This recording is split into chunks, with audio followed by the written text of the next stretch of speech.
Hi, my name is Matthew Phillips. I'm really looking forward to seeing you on Tuesday night and to beginning our time together in business law. This is a course I've taught several times. In fact, I used to be the Associate Dean for the MBA programs, and so I got to spend a lot of time with students like you. But I haven't done that for a few years, so I'm really looking forward to this chance for me, and I hope for you, to explore what I think is a really intriguing topic. This isn't always the thing people are most excited about when they start their MBA, and I understand that. People don't register for the MBA program and think, I can't wait till I get to business law class. But I hope I can prove to you that law is not only a critical part of the foundation that business professionals work on, but also an important aspect of the strategy that you'll employ in order to gain competitive advantage for yourself and your firms throughout your careers. We'll do that by looking at three primary topics and some subtopics of each of those: property, contract, and tort.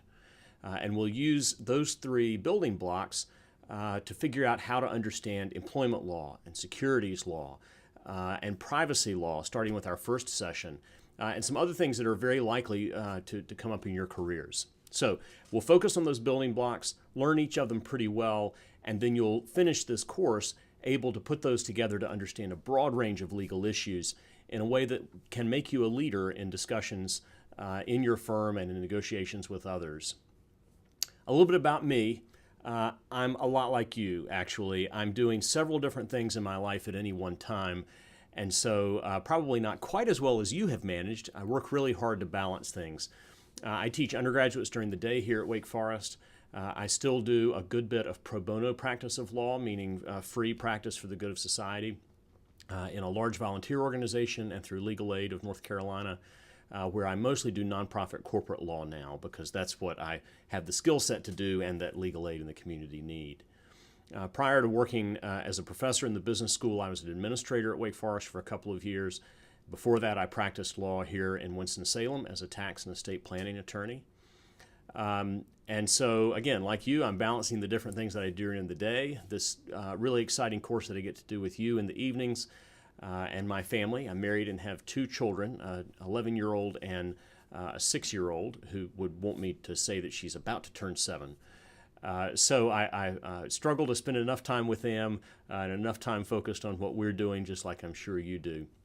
Because of that, I understand the importance of every hour, every minute even, that we're in class together.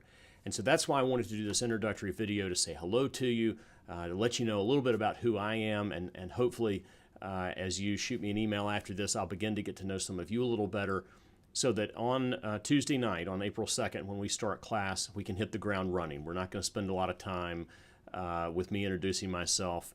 I'm also not going to spend a lot of time talking through the syllabus. That's attached to the email that you got about the same time you heard about this video, probably. And so I invite you to review that syllabus. If you have any questions, shoot them over to me. You can certainly ask those questions in class, but I'm not going to go over each element of it. Each one of our class sessions is broken down pretty clearly in the syllabus, so you can see exactly what you need to read to be prepared. The two primary points of evaluation in the class are a client advice memo that a group of you, your study team, will do together, and that's due before the last class session. And then at the end of the last class session, we'll have our exam for the course.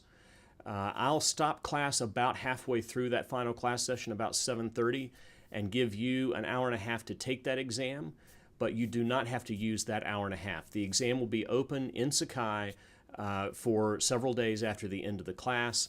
If you want to take it in our classroom in a quiet environment at 7:30 on that Tuesday, I think it's April 30th, you're certainly welcome to do that. If you'd rather shoot out of class at 7:30 when I end that night, and then go home and take the test, or take the test the next morning, if you're like me, I do better in the mornings with things like that, that's absolutely fine too.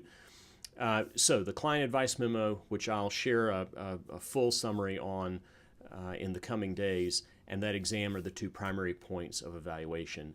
I also leave 10% of the grade for participation. I'm going to calculate that using your attendance in class and the opportunities you take to contribute to class discussion in a productive way. Let's not overthink that. That doesn't mean you have to speak just to be heard. That means I want to see you engaged in class. Sometimes you can be engaged without saying anything, although often that's a great way to prove it. You can also engage outside of class by sharing news articles you found, by telling me about discussions you've had with colleagues, and I'll put a priority on times when you do that in a way that can be shared with others so that we all learn better as a result of our team structure here in the MBA program at Wake Forest. Again, I look forward to seeing you on Tuesday night. I look forward to chances to get to know each of you a little better. I thank you for taking this few minutes with me just to be sure that we can hit the ground running on Tuesday and make really good use of your time. And I hope you have a great weekend and enjoy the reading. I'll see you on Tuesday evening. Thanks so much. Bye-bye.